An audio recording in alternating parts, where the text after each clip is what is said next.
Now we will study the next analytical method for evaporation estimation is energy balance method. Energy balance method is an application of law of conservation of energy, या तो कह सकते हैं कि law of conservation of energy के principal पे based है। Law of conserve of energy आप जानते हैं, ठीक है।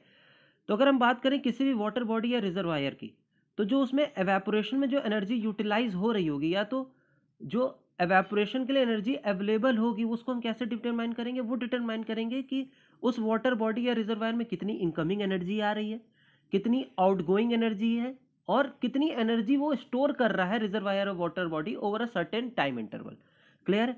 तो चलिए अगर हम किसी एक वाटर बॉडी को कंसिडर कर लेते हैं, किसी एक वाटर बॉडी को कंसिडर कर लेते हैं, तो उसमें जो जो एनर्जी अवेलेबल है, या जो जो एनर्जी मिल रही है, या तो जा रही है, तो आ रही है, तो स्टोर हो रही है, वो अब हम देख लेते हैं।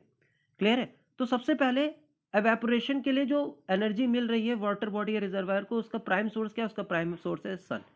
सन से रेडिएशन आ रही है in the form of energy, या तो एनर्जी आ रही है in the form of radiation, जिसको हम कह रहे हैं HC।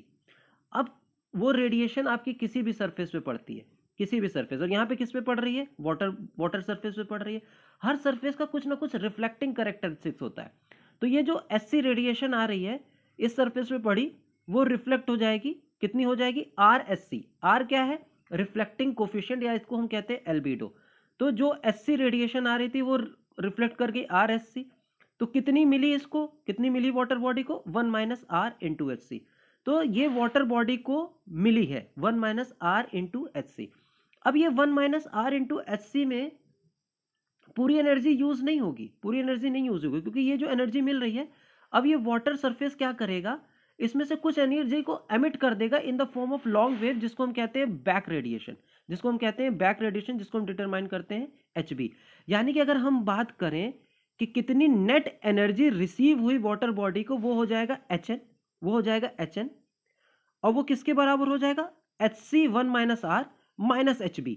यानी कि इतनी एनर्जी तो मिल रही थी, लेकिन इतनी एनर्जी में से भी वाटर बॉडी कुछ एमिट कर दे रहा था in the form of long wave, जिसको हम कह रहे थे बैक रेडिएशन। तो आपको net heat energy receive by water surface कितना हो गया? HC 1 minus R minus HB। अब यही जो नेट हीट एनर्जी मिल रही है वाटर बॉडी को, अब यही यूटिलाइज होगी आपकी इवेपोरेशन में, यही हीट यूटिलाइज होगी आपकी सेंसिबल हीट में, यही हीट स्टोर भी होगी, और यही हीट आपकी ग्राउंड में भी चली जाएगी, और यही हीट आपके इस वाटर बॉडी से अगर वाटर कुछ पास हो रहा है तो इससे वो हीट कुछ निकल भी जाएगी। यानी कि अगर नेट हीट की बात करें तो net heat will be the sum of sensible heat, energy used for evaporation, heat flux into the ground, energy stored in the water body, and HI is advected heat। advected heat का मतलब है अगर इस water body से कुछ water बाहर निकल जा रहा है तो उस वाटर के साथ एनर्जी भी बाहर निकलेगी, तो उसको हम कह रहे हैं HI। अब अलग अलग हम टर्म पढ़ते हैं। HA is basically sensible heat, यानी कि ऐसी हीट जो लॉस हो रही है फ्रॉम वाटर टू एयर। अब सेंसिबल हीट को हम ऐसे भी डिफाइन कर सकते हैं कि अगर हम मान लेते हैं कोई वाटर बॉडी है और उसका टेम्परेचर फेज चेंज नहीं हो रहा है, उसका फेज चेंज नहीं हो रहा है, यानी कि वो, आप कहने का मतलब है वो वाटर से लिक्विड से वेपर में नहीं बदल रहा है, या तो गैसियस फॉर्म में नहीं बदल रहा है। अगर वो लिक्विड में ही है तो अगर हम उसका टेम्परेचर बढ़ाते जाएंगे और उसको गैस में चेंज नहीं हो रहा है, लेकिन हमको ये लगेगा कि हम कुछ हीट महसूस कर सकते हैं, उसको हम कहते हैं सेंसिबल हीट। यानी कि heat used up in increasing the temperature is known as sensible heat without phase change, without phase change. यानी कि फेज चेंज नहीं हो रहा है और हीट जो यूटिलाइज हो रही है या जो हीट गिव अप हो रही है इन changing the temperature is called sensible heat. तो यहाँ पे जो सेंसिबल हीट है वो है HA, और इतनी हीट लॉस हो जा रही है from the water surface to air. तो अगर हम HN की बात करें तो HN क्या हो जाएगा? HA plus HE plus HG plus HS plus HI। HA क्या है? सेंसिबल हीट, यानी कि वाटर सरफेस से जो एयर में हीट चली जा रही है वो है, जिसको हम महसूस कर सकते हैं, इसको हम सेंसिबल हीट कह रहे हैं। इसको हम सेंसिबल हीट क्या इसलिए कह रहे हैं, इसको हम महसूस कर सकते हैं। आप जैसे पानी गर्म करते हो, पानी बॉयल नहीं हो रहा है लेकिन आप पानी को गर्म कर रहे हो, तो आप छू के महसूस कर सकते हो कि इसका टेम्परेचर बढ़ रहा है, वही आपकी सेंसिबल हीट है।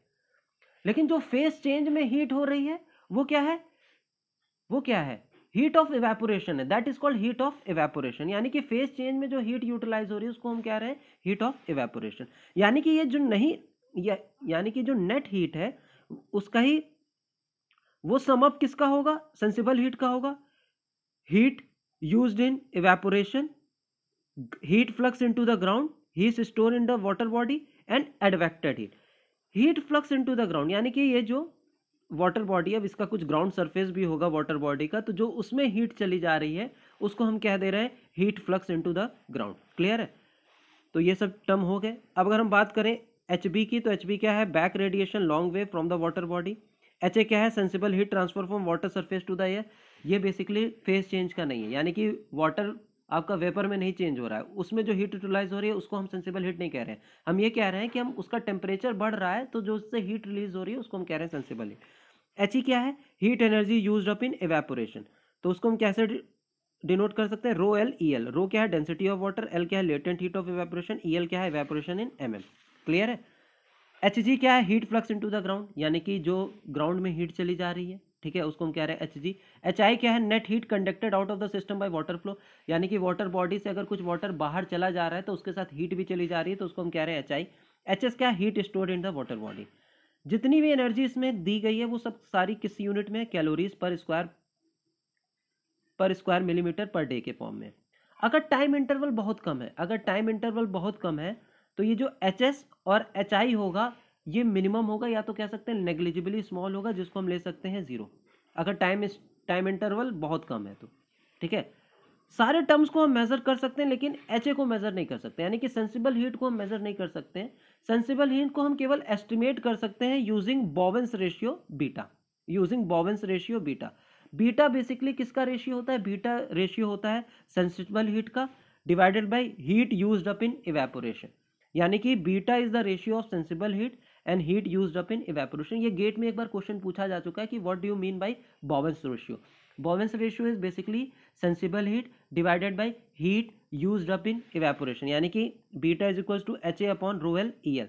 बीटा को हम इस तरह भी लिख सकते हैं 6.1 into 10⁻⁴ PA TW minus TA divided by EW minus EA, where PA is atmospheric pressure in millimeter of Hg, TW is water surface temperature in degree Celsius, TA is temperature of overlying air in degree Celsius, EW is saturation vapor pressure in mm of Hg, EA is actual vapor pressure of overlying air in millimeter of Hg.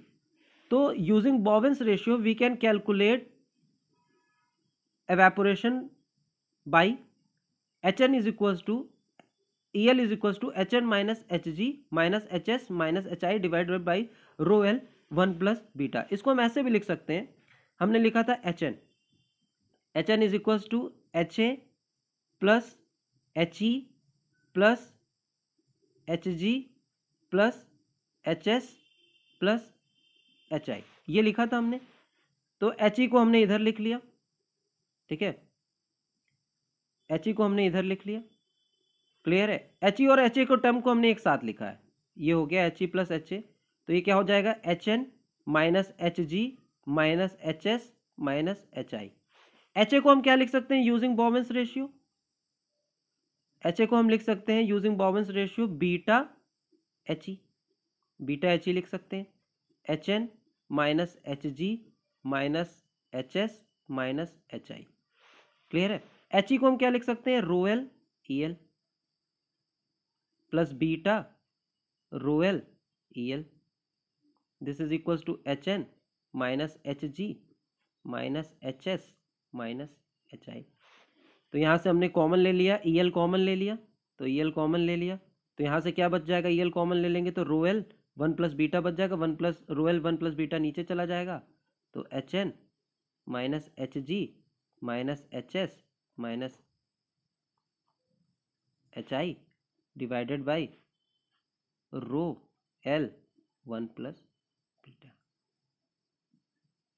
where beta is the Bowen's ratio, rho is the density of water, L is the latent heat of evaporation, HN is the net heat energy received by water body, Hg is the heat flux into the ground, HS is the heat stored in the water body, HI is the advected heat। तो आपका EL हम ऐसे calculate कर सकते हैं, ये होता है इवेपोरेशन इन मिलीमीटर और मीटर। क्लियर है? तो ये आपका इवेपोरेशन हम ऐसे कैलकुलेट करते हैं।